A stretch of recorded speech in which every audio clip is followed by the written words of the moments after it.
Dubai তথা সংযুক্ত আরব আমিরাতের ইউএই ভিসা নিয়ে 2026 সালের মার্চ মাসের সর্বশেষ আপডেট নিচে দেওয়া হলো।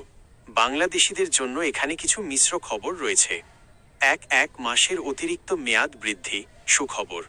মধ্যপ্রাচ্যের বর্তমান পরিস্থিতির ইরান ইসরায়েল উত্তেজনা পরিপ্রেক্ষিতে কাতার এবং ওমানের মতো সংযুক্ত আরব আমিরাতও ইউএই বাংলাদেশিদের জন্য বিশেষ সুবিধা দিয়েছে।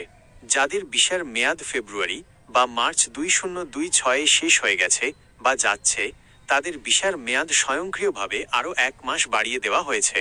এটি মূলত যারা ছুটিতে দেশে এসে আটকা পড়েছেন তাদের জন্য বড় স্বস্তি। 2. ভিজিট বা ট্যুরিস্ট ভিসা। সংযুক্ত আরব আমিরাত বা বাংলাদেশ দূতাবাস থেকে কোনো অফিসিয়াল ভিসা ব্যান বা নিষেধাজ্ঞা নেই। তবে প্র্যাকটিক্যাল বা মাঠ পর্যায়ের চিত্রটি এমন। সীমিত অনুমোদন। সাধারণ ট্যুরিস্ট ভিসা 14, 30 বা 60 দিন আগের চেয়ে অনেক বেশি কঠোরভাবে যাচাই করা হচ্ছে। ডকুমেন্টেশন। এখন ভিসা আবেদনের ক্ষেত্রে রিটার্ন টিকিট, হোটেল বুকিং এবং পর্যাপ্ত অর্থের প্রমাণ থাকা বাধ্যতামূলক করা হয়েছে। এগুলো ঠিক থাকলে অনেকের ভিসা ইস্যু হচ্ছে। 3. ওয়ার্ক বা কর্মসংস্থান ভিসা। নতুন কাজের ভিসার ক্ষেত্রে কড়াকড়ি এখনও বজায় আছে। স্কিল্ড ভিসা উচ্চশিক্ষিত বা দক্ষ পেশাজীবী, যেমন ইঞ্জিনিয়ার, ডাক্তার, ম্যানেজার এবং বড় কোম্পানির স্পন্সরশিপ থাকলে ভিসা পাওয়া যাচ্ছে। আনস্কিল্ড ভিসা সাধারণ লেবার বা সাধারণ শ্রমিক ক্যাটাগরিতে নতুন ভিসা ইস্যু হওয়ার হার এখনও অনেক কম।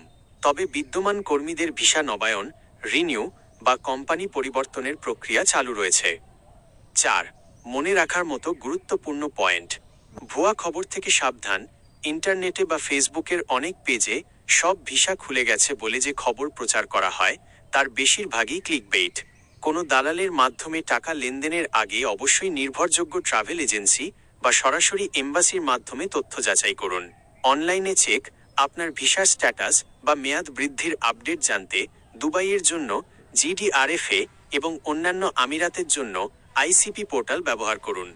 সারকথা, পুরোপুরি বন্ধ না হলেও সংযুক্ত আরব আমিরাতের ভিসা পাওয়ার প্রক্রিয়াটি এখন অনেক বেশি স্ক্রুটিনি বা যাচাই বাছাইয়ের মধ্য দিয়ে যাচ্ছে। আপনি কি নির্দিষ্ট কোনো কাজের বা ভিজিট ভিসার জন্য চেষ্টা করছেন?